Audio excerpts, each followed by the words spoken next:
And thank you for those that have already joined in and have followed the directions to put your name, pronouns, and the location of where you're currently working in the chat.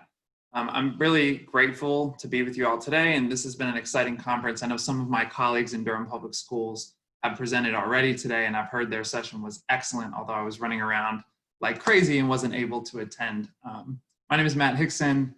My pronouns are he, him, his.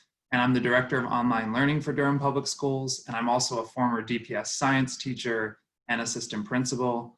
I'm also a graduate of NC State University College of Ed and the Northeast Leadership Academy program. So I saw a couple of you in the chat that are affiliated with NC State School of Ed and NELA. So welcome to you all as well.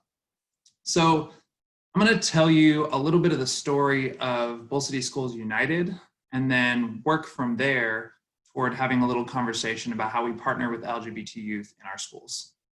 So I'll start by saying, just at the top, I have some different ways you can connect with Bull City Schools United and with me. I have my Twitter, and I have the slides that are there as well. In particular, the slides will be useful as we move through this presentation, because we will be going pretty rapid fire, and we will be asking you to engage in different ways. So if you're at a place where you can engage, please be prepared to do that. If you're not, you can go ahead and mute your camera when we get to those places so that people know that you're just there to listen. And someone said eating lunch, totally fine for now. We'll give you those opportunities as we go along. So I think it's important to start the session by telling you a little bit about how we got started, Bull City Schools United. So I was a teacher at Neal Middle School in East Durham, North Carolina, and thinking a little bit about my own identity as an out LGBT educator, and as well working with the students who were in front of me every day, who had various identities they were bringing to the classroom and to our work. And I was privileged to join a session with a bunch of educators that actually happened at Bull McCabe's in downtown Durham, and it was about LGBT students and staff and education.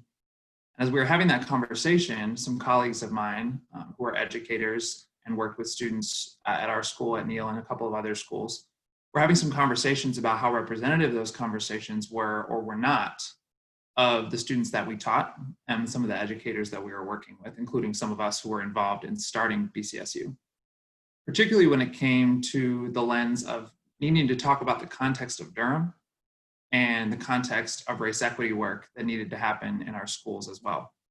And so we looked around for places that were doing this work, and at the time felt the need to have a Durham-based organization doing this.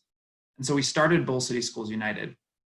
And there were a lot of things that we did push the conversation forward, but I want to point out two things that really created this work and this conversation.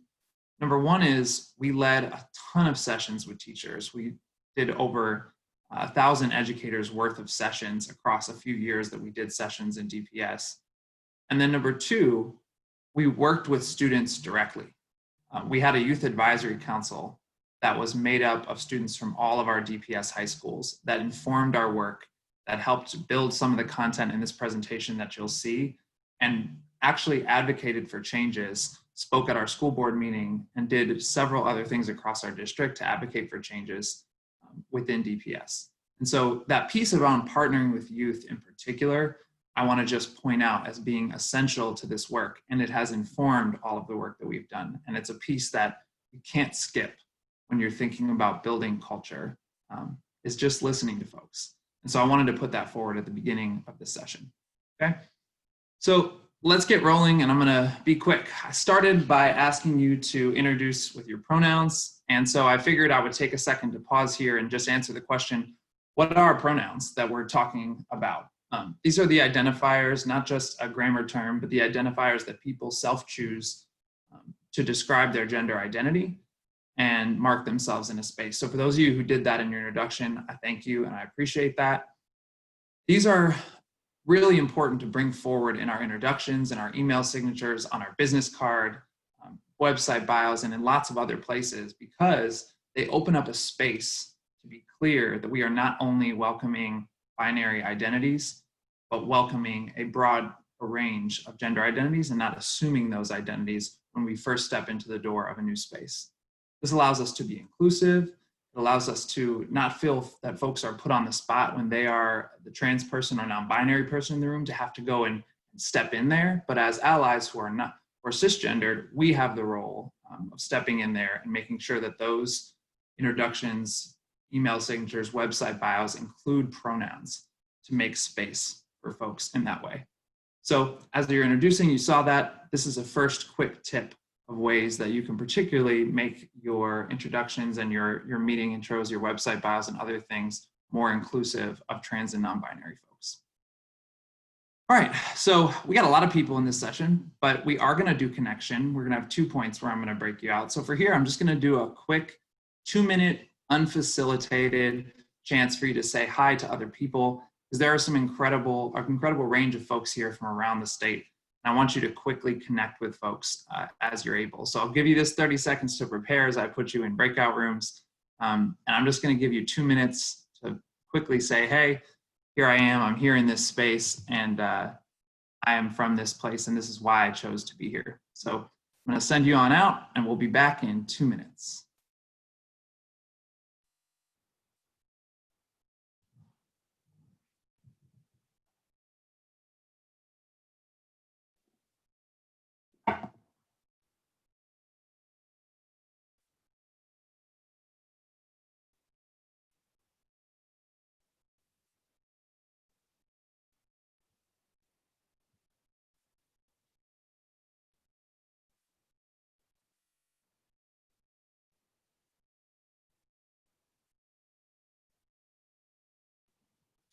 Make sure if you're able, you've gone ahead and jumped into a breakout room. I see a couple that are still not full.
All right, welcome back, and thank you for participating in just a quick moment of connection. I know that's not fast enough for many of you who want to connect with others across the state, but I wanted to give you that opportunity so you could see some folks that were present in the space and acknowledge them. So let's get started with some of our content that we have to offer now. First thing I want you to do is go ahead and you can either use your phone and scan the QR code, or you can use the menti.com entry code at the top of the presentation. Go ahead and answer this question. This question asks you to imagine a place where you feel completely and accepted and safe, and write about what you feel like and what is present in that space. So we want to start with this idea of acceptance and safety. Think about and write about what that means for us, what we feel and what we see in those spaces where we feel accepted and safe. So go ahead now and take about 60 seconds to engage with that prompt.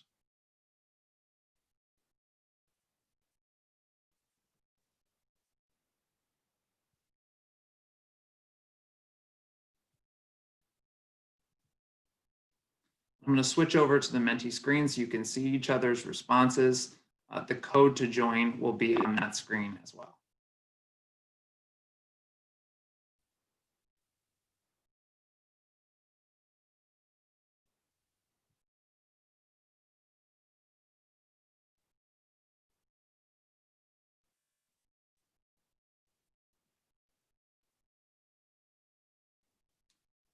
I'm seeing people say things like they're able to connect, feel protected, valued. They feel family, carefree, worry-free. Some people addressing anxiety. Some folks talking about and bringing in identities. Take another 30 seconds or so.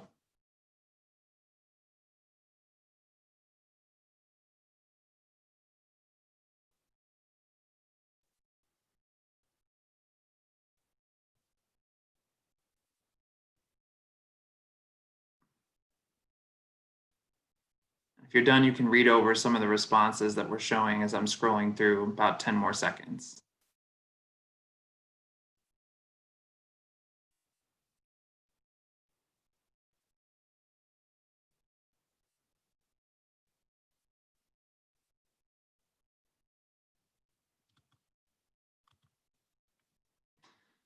All right, so some of you were able to respond, and I wanted to start there because we need to understand that as our students are bringing their various identities to our spaces, there's a whole lot of feelings that they're having about where they are and what they're feeling from their perspective of themselves as students and what we're putting forward as the teacher. And so we want to be thinking about and figuring out ways to bring those feelings and perspective in and create spaces that allow for students to feel safe regardless of their identities. So don't worry if I see a couple folks in the chat, don't worry if you were not able to respond right away. I just wanted to give us a chance to process that question and for you to see a couple of other folks' responses as we got started. So that's really where we're centering this conversation, thinking about intersection of students' identities, thinking about the way they feel in a space, and putting that forward as we think about how we're designing and structuring the systems that we put around students in our schools, in our community organizations, and in other places where we interact with youth. Someone just noticed in the chat, anxiety is a big one. That is true. We're going to talk a little bit about safer spaces and the connection with social anxiety in a second. So there's no better way to center the voices of students than from hearing from them directly. So I'm going to share this video with you, give you a chance to hear the voices of some young people talking about what they experienced in their classrooms when it comes to sharing, particularly the LGBTQ plus piece of their identity. So I'll play this, we'll listen through, and we'll come back to talk a little more.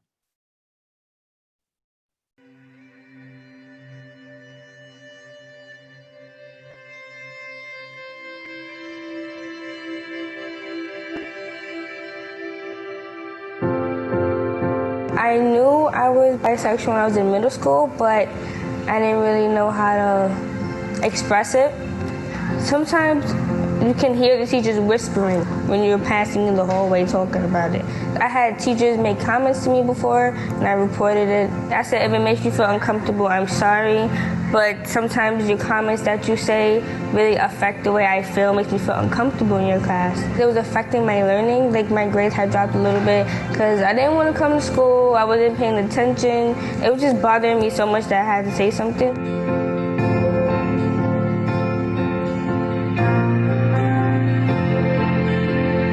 My name is Alea. I'm in the 11th grade and I am a lesbian. I've gotten used to people saying derogatory words to me. Somebody yelled out the window and called me a dyke and a butch. Certain people still hide the fact that they're a homosexual from their parents. And they look at school as a place of safety for guidance counselors, teachers, and if a homosexual is in class and a teacher says something, they're gonna feel like they still in this shell where they can't come out and be who they really are.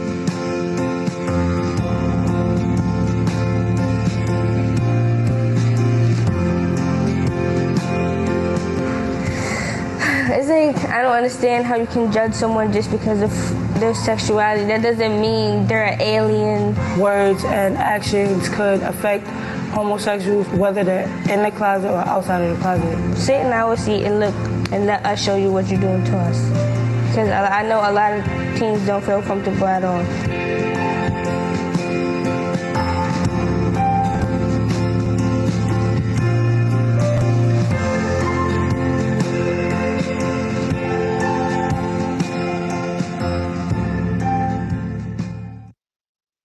So as we're hearing from young people, that's really the center of the start of our conversation. And today we're going to go through 3 different sections to get to a place where we can address the concerns that young people are bringing up and help you build a building and a culture around your programs that are more inclusive of LGBT students at the intersections of their various identities. So we're going to start with understanding intersectionality, thinking a little bit about the DPS definition of equity, which is from our Office of Equity Affairs led by Dr. Kelvin Bullock, and safer spaces. Then we'll move into analyzing some of those inequities and getting some real data and places you can go for additional resources. And finally, we'll create action steps. And I'll give you a framework for thinking about these things within your school building. So I like to borrow from the Courageous Conversations norms for conversations that we have around these topics. They ask you to stay engaged. One of the reasons that we're building so much engagement into this experience: accept and expect non-closure. We're not going to solve these problems in an hour. In fact, I'm not probably even going to get to most of my content in an hour. I'm going to try to rush you through to get to as much, but also send you off with resources that you can look at on your own. Lean into experiencing some of the discomfort that comes with, hey, maybe we didn't do this right always, or we're still learning on that topic, and that's okay. And then finally, share your truth from the perspective that you have in your school, and try not to assume others' truths are the same. All right, so let's start with the definition of equity that has been raised up by our Office of Equity Affairs in Durham Public Schools, because that's where I'm coming from, and I want to raise up the great work that Dr. Bullock and Jermaine Porter, who presented earlier today, have done in our district. So their definition talks about equity as a state that is achieved when our various identities no longer predict outcomes for students and families. No longer predict outcomes for students and families. You're going to see some data about LGBT students and LGBT students of color, and they do predict outcomes now. There are disproportionalities, and so we want to think about how we upend those. And then finally, practices that center fairness, justice, and differentiation are considered equitable. So what are the practices we're putting in place, even if we're not at that state at the moment? What are the practices we're putting in place to get us closer to that state? So moving from equity to thinking about how we build those spaces. I saw some people in the chat that are using the term safe space and thinking about it a little. We like to use the term safer space because we know that our spaces are not self-contained, that our students are coming into our spaces experiencing the world of policy and practice, experiencing systemic racism and white supremacy, experiencing heterosexism, which we'll talk about later. These things are all surrounding our classrooms and our school spaces. And so what we can do is work toward a safer space. And sometimes that safer space is a little dangerous for us personally and for our districts as we explore areas of advocacy that might not be familiar, that might not be comfort, but might lead to a space that's a little more comfortable and a little safer for our young people. So this is a space where people can bring all their identities without fear of judgment or retribution. Not just some, not try to make parts of themselves invisible, but bring all their identities to be expressed without fear of judgment or retribution. And for those of us that have a social and emotional learning framework and we talk about social anxiety, I just put this little definition at the bottom. This comes from Capturing Kids' Hearts. And for those who are familiar with that, I'm talking a little bit about the combination of fear and the want to be accepted, the motivation to be accepted, creating social anxiety. And this is true for our students. This is especially true for our LGBT students and LGBT students of color, as you'll see in a second. So the safer space, again, a place where people can bring all their identities. Equity, the practices that move us toward that state where people's identities do not determine outcomes. So here's a place where I'm going to ask you to stop and write or type on your own. This is not for reflection to be shared, but I want you to just take 60 seconds, and I'm really going to put a timer on because I want to move. and just think through and write down something on a notepad, a piece of paper, or in your notes that you're taking on your phone. What is the relationship for you between equity and safer spaces? How might this play out in your school or professional setting? Just give yourself a personal checkpoint to start from. 60 seconds from right now. Go ahead.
All right, that's our timer. We're going to move into the next section. I wanted you to have a base to start thinking about the relationship between equity and safer spaces.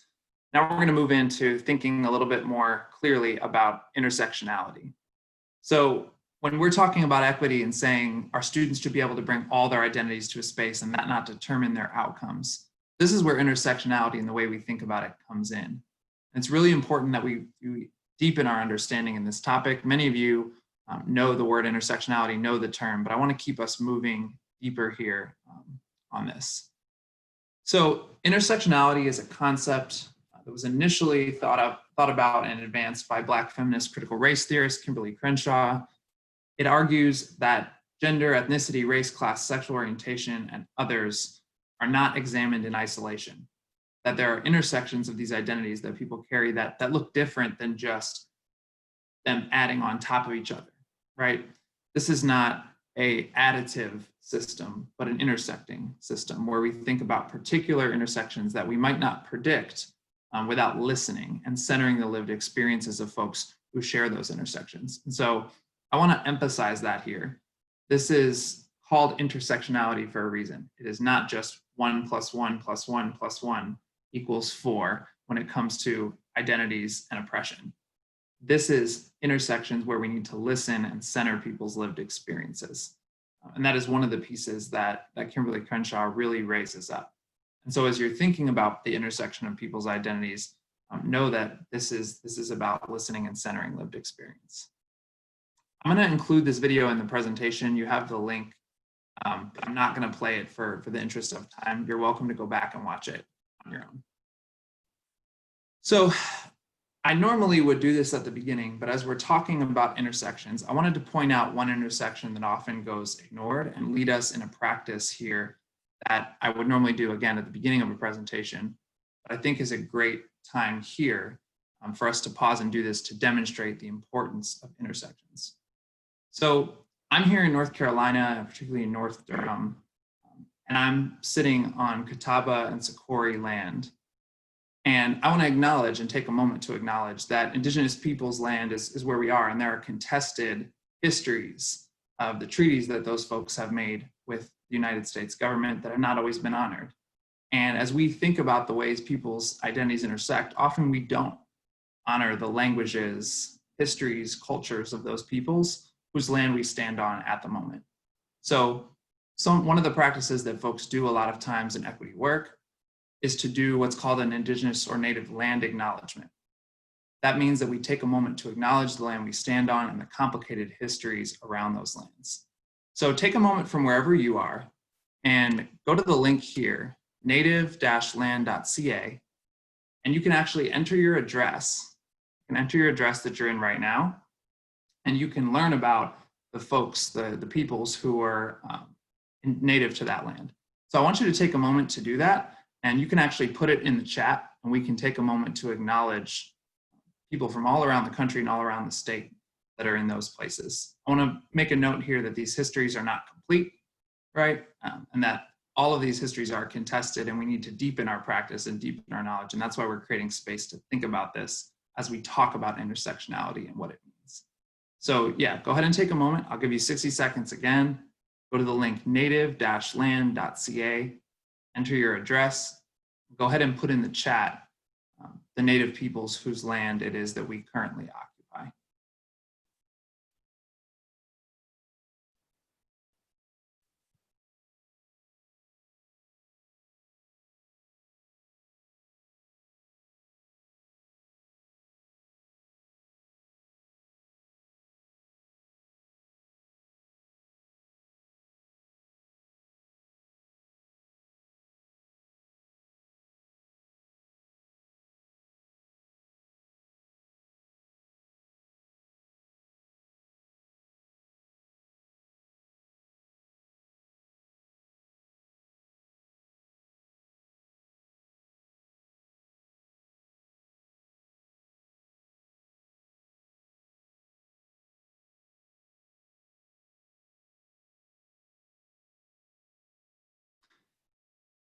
Awesome. I'm seeing a lot of folks reflecting on where they are and putting that in the chat, what they've looked up.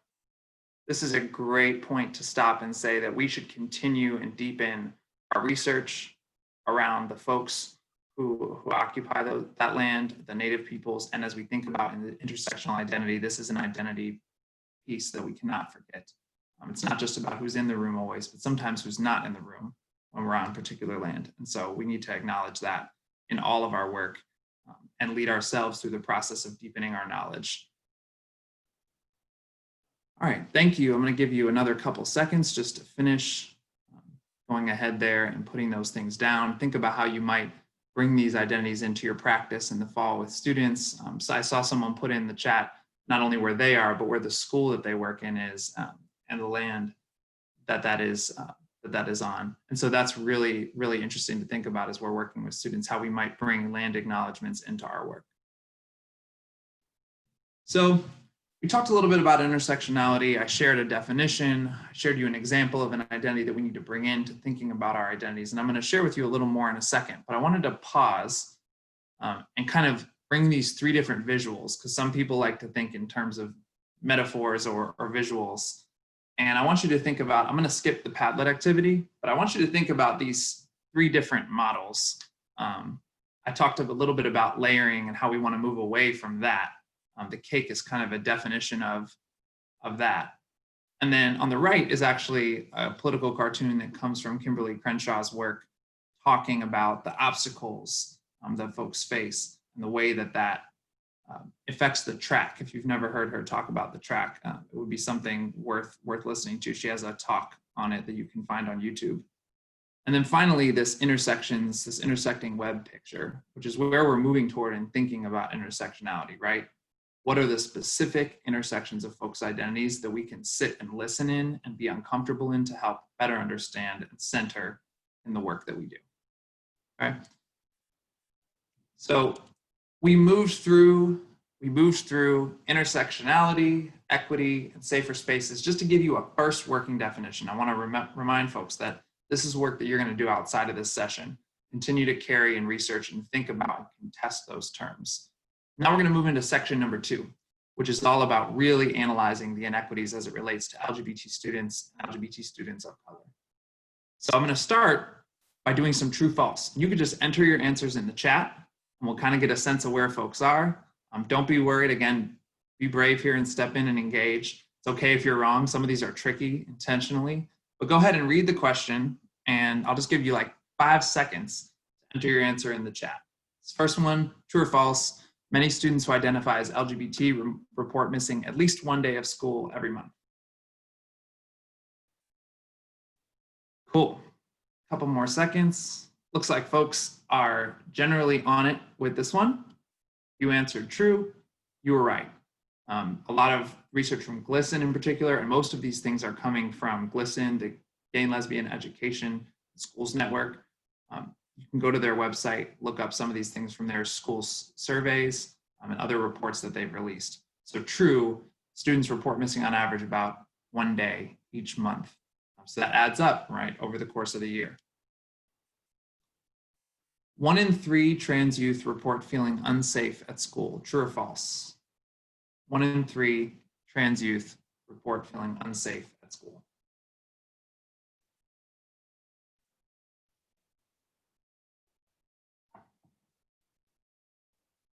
So we got some mixed, a little more mixed here. It is false. Some folks that said higher, that is correct. So numbers vary somewhere between, depending on the report you're looking at on GLSEN and some of the other updated data from the resources that are on our website, it's somewhere between 70 and 85% of trans youth report feeling unsafe at their schools. Next one. LGBT plus youth just as likely to experience homelessness as non-LGBT plus youth. True or false?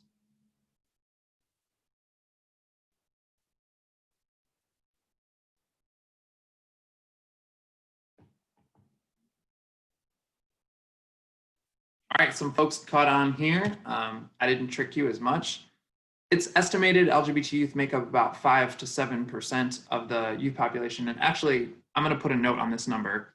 This is folks that are out and identifying as LGBT at various pieces through these surveys. We actually know the number to be much higher when we encompass the broad range of identities. And we're looking particularly at different age groups, as younger folks and Gen Z are more likely to identify as LGBT in a number of different ways. I've seen numbers there as high as like 40 to 45%.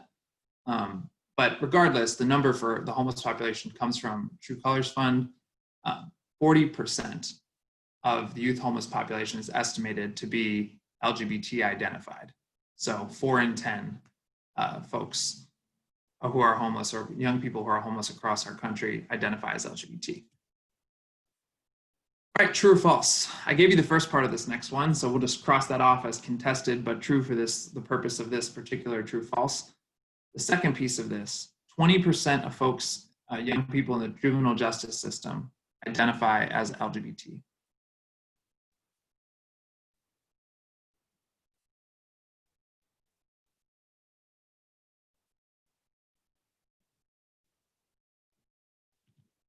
Yeah, this is true. We see overrepresentation, right? That term disparities or overrepresentation is here, probably at about 4 times, about as four times as likely to be present in the LGBT or the juvenile justice system if you're LGBTQ plus identifying. And of those students, here's an important intersectional note here. Of those students, that 20% of the population in the juvenile justice system, 85% of those folks are LGBT youth of color. And so thinking about the intersection of the way that we know our school to prison pipeline works and systemic racism and white supremacy intersecting here with heterosexism and the role that it plays in the lives of youth. All right, last one. Research shows at least one supportive adult in schools makes students feel significantly safer. Research shows at least one supportive adult in schools makes students feel significantly safer.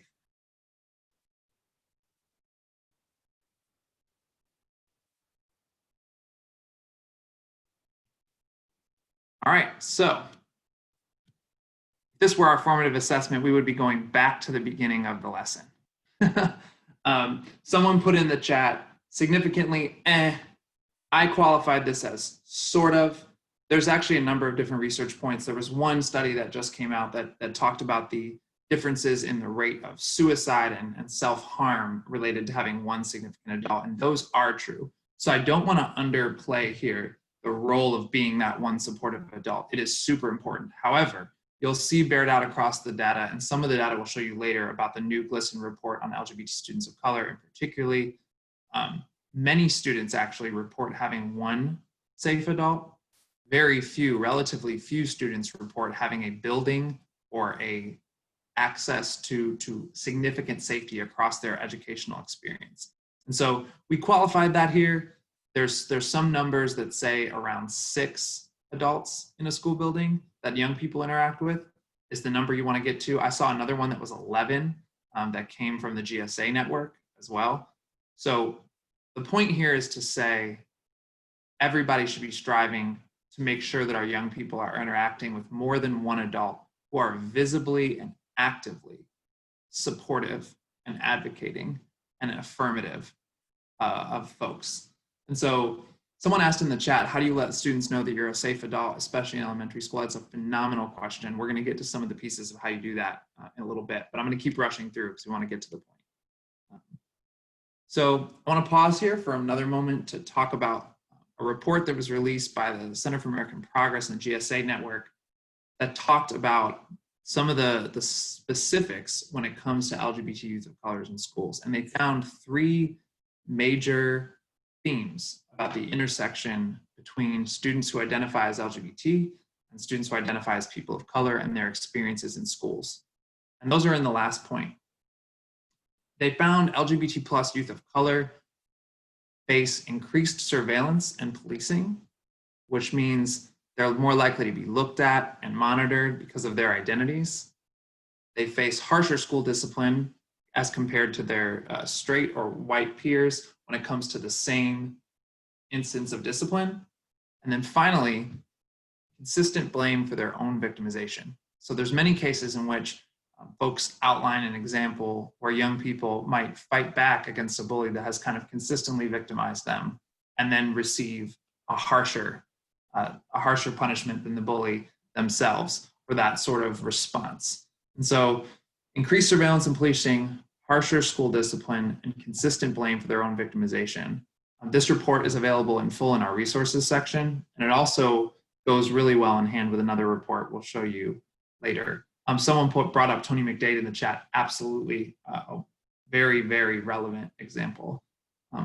There's a lot of pieces here to think about when it comes to the experiences of LGBT youth of color. I'll tell you, I have these scenarios that I outline and we often spend time on in the longer version of this training. I'm not gonna actually pause for them right now, and I want you to do some homework here in the sake of time, because we know online learning is sometimes asynchronous.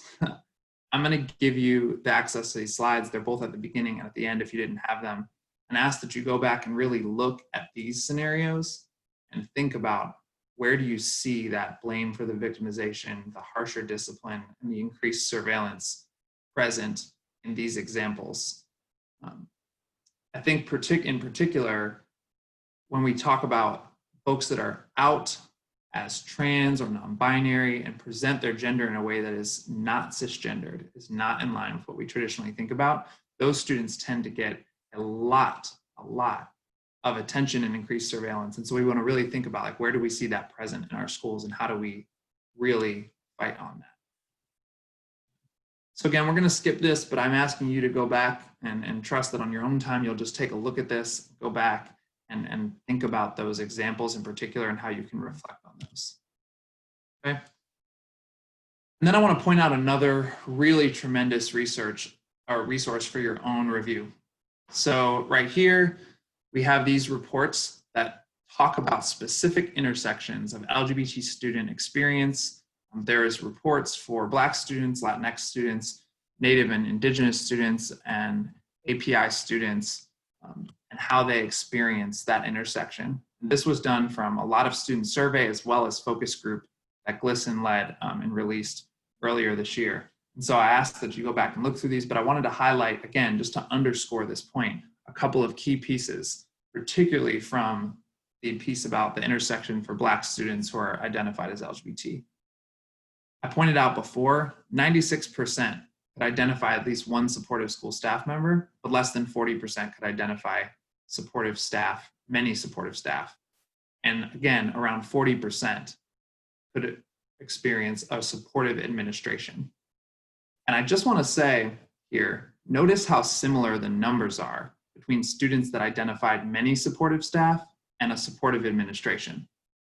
And if you're working in school admin or leadership, just a note there to think about how leadership sets the tone for the bulk of your teachers to be able to step forward. And I'm seeing some of these things in the chat. Someone's writing about what school systems permit this kind of conversation, actively endorse. And we're going to get to a little more later to a framework that we have for you to think about this. But I want to really point that out, that administration leadership set the tone in many ways. And so if you're in district leadership and administration, I really challenge you to think about how you can implement some of these things. And then last, this is a curriculum piece. And we know that curriculum representation is a hot topic right now across the board. But this particular survey showed 21% taught positive representations about LGBTQ people, histories, or events. So only 1 in 5 students in the schools surveyed mentioned that they've been taught any positive representations at all of LGBT students. All right, so we're through the part where we look at a bulk of data and think about what we're seeing in data that's been collected. And I want you to look now at a topic that helps us understand this and unpack this a little more. This idea of heterosexism, and that's really what we're building towards. Being able to analyze heterosexism in the environment that you're in. This is what's going to lead us into that last section of our presentation we're going to get to in a minute.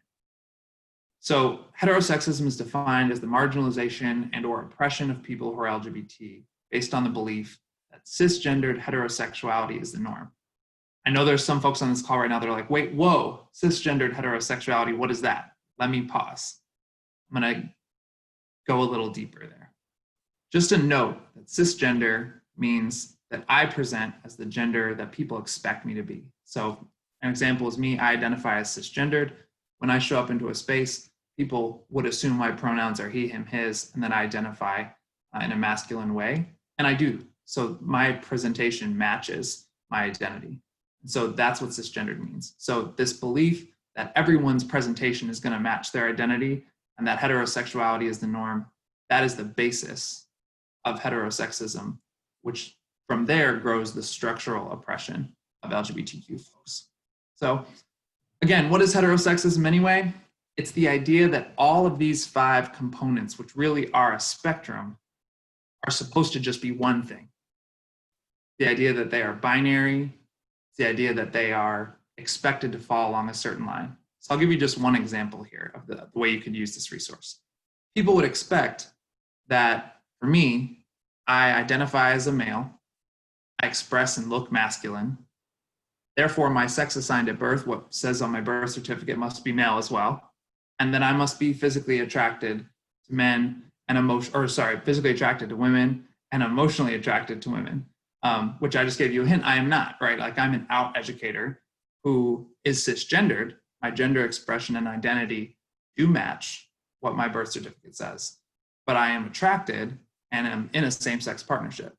And so we want to think about all of these things as fluid when we are thinking about students' identities. And there are a whole range of those that I encourage you to go out and learn the terms around and represent in your classroom in different ways. But I wanted to start us here with thinking about this graphic helps us start to unpack heterosexism, the basis of it, which is that the cisgendered heterosexuality is the norm.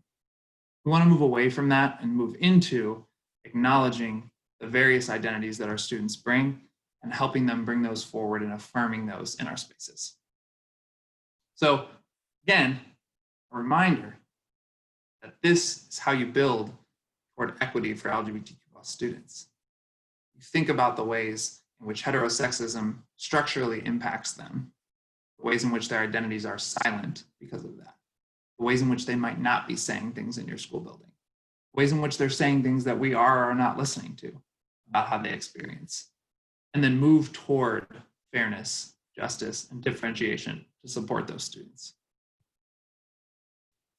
All right, so I'm going to go back to the Menti, and this one we are going to do just for about, I'll call it 90 seconds. You can either use your QR code again, or you can use the slides here. And go ahead and go to the Menti and answer this question. School culture, classroom policies, curriculum, classroom environment. Just pick one and come up with an example of how it plays out in a building you know or are in. So pick one. You can write school culture and then an example, classroom policies and then an example, curriculum and then an example. But we want you to just pick one for ease and for simplicity and for quickness here. Again, you can use the QR code or I will pop up the Menti in just a minute. Again, you can use the QR code or I'm about to pop up the Menti so you can see it. I'll give you the And it's menti.com, and it's the same code as we had before, but I'll show it now for folks who couldn't get it through the code. Okay, here it is. Menti.com 570752. 570752. And you can go ahead here and write some examples of curriculum, culture, environment, policies that impact students and display heterosexism. About 60 more seconds.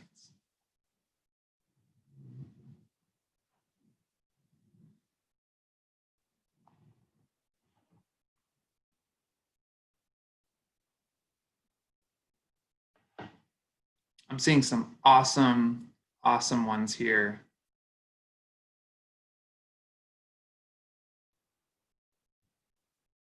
Talking about binary gender grouping.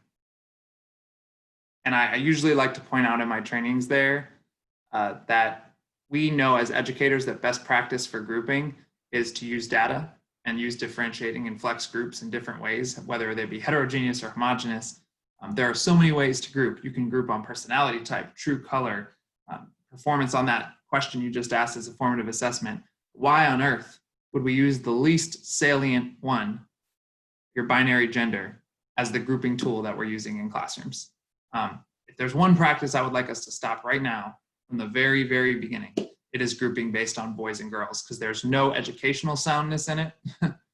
There's no educational soundness in it, and there is no reason why it supports the broader dismantling of heterosexism so that our students can experience their identities fully in schools. Prom king queens, binary. Wow, we're getting on really controversial subjects there, but I agree and support all of that. All right, a couple more seconds. Do we use pronouns in our introductions? Do we ask students to confidentially identify their pronouns on a welcome to school sheet that allows them to list their own information and names? Do we have structures in our school district for those, and so many more things? Okay, these are great. I'm gonna try to share these if I can in the slides. I'm certain that there's a way to, and I need to figure that out.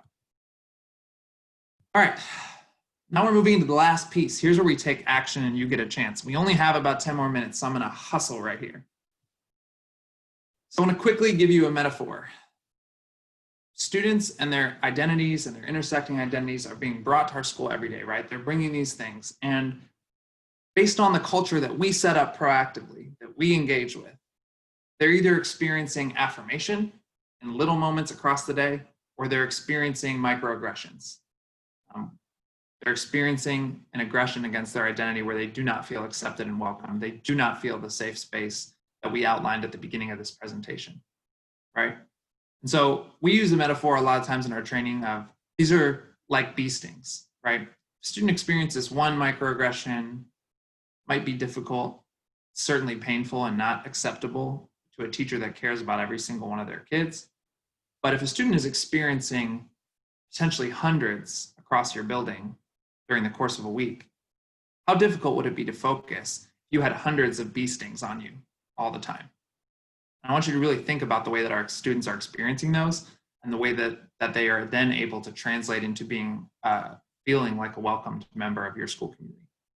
And so we use this metaphor of bee stings to think about how we might fight back a little bit against this, how we might apply some of that anti-itch or anti-sting lotion through the form of affirmations present in many different places. And if we acknowledge and accept the fact that many of our students are experiencing dozens, if not more, microaggressions throughout our building, in our curriculum, in our policies, in what happened to them before they even got to our door in the morning, what happened to them in gym class when they were talking to some friends and nobody overheard. If they're experiencing all of those, we need to do just as much on the other side of the scale to affirm them. That's a lot. That's a big commitment, right? We need to think about ways we can manifest that all over the place in our buildings, okay? So I'll give you just a few, but again, I want to say this is for you to move forward and be guided and thinking about in your buildings. And I'm going to give you a framework at the end to take back to your teams and work with them on figuring that out. First of all, be proactive. Do not wait until something goes wrong, because then 80% of the work you should have done has already gone by and you're too late. Be proactive in setting up your structures. Make sure there's things happening in the first week of school to set the culture around bullying and accepting folks with different gender identities. See the intersections. And we spent a lot of time unpacking data and frameworks around intersectionality. Continue to do that work and unpack it with your school teams, with your leadership team. Next, I want to think you to think in terms of culture, supports, curriculum, and relationships, right? All that stuff we talked about, the culture, the environment, the supports that are present in the environment. Does your school have a GSA? Does your school have a queer-facing organization that young people are organizing and getting a voice in? What does your curriculum look like, and how are the relationships between your students being built through restorative practices and other well-known, well-researched practices that help students develop empathy and understanding? And then I want to make a final note that the exclusionary discipline is often the first response that educators have to microaggressions that happen in their classroom, and this is not the best option. We want to be proactive, understanding that exclusionary discipline further victimizes LGBT students, because our LGBT students are carrying intersectional identities. They are often students of color who we know are over-victimized in an exclusionary discipline setting. So exclusionary discipline is not the way. We want to think about how we build community and utilize restorative practices to address and affirm students through microaffirmations. So when we set out to create for educators a sort of, I don't want to call it a rubric because this is not a grade, but a framework for thinking about moving from where your school might be to where it can be, we wanted to propose this to you, and this is what I'm going to leave you with. We want to move our schools from indifference to advocacy. Notice how I didn't put here, we want to move from active harm to indifference, or from active harm to, oh, you're fine with me. This is from indifference toward advocacy.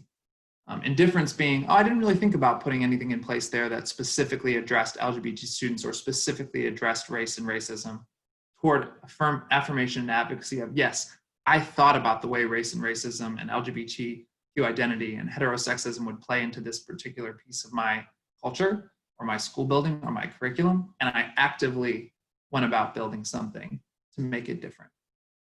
So this is the framework that we're asking schools to think of as they're putting together their culture plans, as they're interrogating the SEL plans that they use, as they're interrogating the procedures that they've put in place and thinking about how they meet the needs of all students.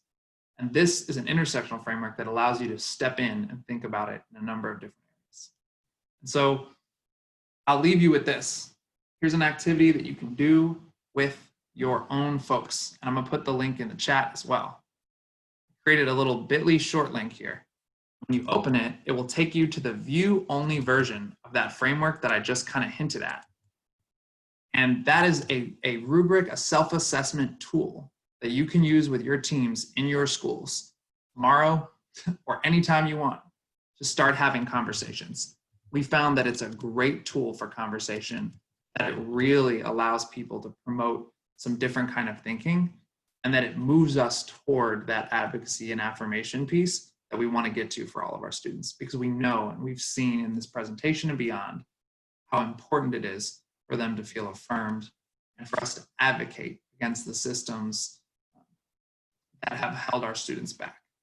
And so I put the bit.ly/LGBTQ schools. This is case sensitive, so make sure you have it.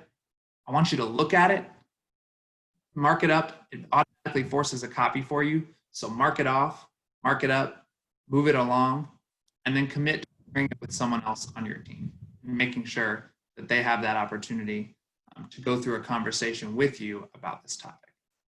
Someone asked about safe adult in elementary school. I would say a lot of people talked about putting physical markings up in their building. I think that is the most important thing perhaps that you can do. But I want you to really challenge yourself to think, we know when we're talking about race and racism that it's not too young in elementary school to talk about these things. Same is true when we're talking about gender identity and welcoming. There are ways that are developmentally appropriate at each level that we talk about these topics, because we already do, right? Anytime you split boys and girls into a line, you're making a political statement about gender and gender expression. Anytime you split boys and girls in a group, you are making a political statement about gender identity expression. Think about how we can make other statements that support the identities of all students. Think about how we can affirm those identities. So I just wanted to say thank you. I really would appreciate you doing the homework, taking it to your school community, taking it to a friend, doing these pieces, and making sure you're moving your schools from indifference to advocacy and thinking along the intersections. Thank you all very much. And I think Emmy's going to come back on and go ahead and ask you to do this survey. Thank you so much, Matt. As a member of this community also and an educator, it's so critical that we are aware of how to meet the needs of all of our students, but particularly those who identify as LGBTQ+. So we thank you for sharing your knowledge and information with us today. On behalf of the Friday Institute, I'd like to thank you for your attendance at this conference and particularly this session. I'm going to drop a quick survey link into the chat. It's strictly to give us information on how we're doing and ways that we can possibly improve, but also it's giving you the opportunity to request a certificate for attendance. So I will drop that link several times in the chat over the next few minutes, and I will turn it back over to you, Matt, for any closing thoughts. Yeah, thanks. We have a second, and I'm seeing people's stuff pop up in the chat. And so I just wanted to acknowledge that, for a lot of students, we think, okay, there's Supreme Court rulings that have come out in our favor, and there's things that have advanced in policy that's happened. For a lot of students, they don't know any of those things. All they know is that when they walk in the front door of our buildings every day, they see for the first time an adult who's going to have the opportunity to prove for them whether or not that building, whether or not their city, whether or not their government structures, because often public schools are the first ones of those that we interact with, support their identities. So make sure that we know for our staff, for ourselves, for the folks around us, every opportunity is an opportunity for us to tell those students for perhaps the first time, we see you and we believe in you. And this work is, as ever, more present and more essential. So thanks. That means we got out of here a couple minutes early, which is amazing considering how much I was trying to push through. So do your homework and take those couple minutes back doing the other pieces, and have a wonderful day. Again, our thanks, Matt. And with this, we'll sign off. Have a great rest of your day, everybody.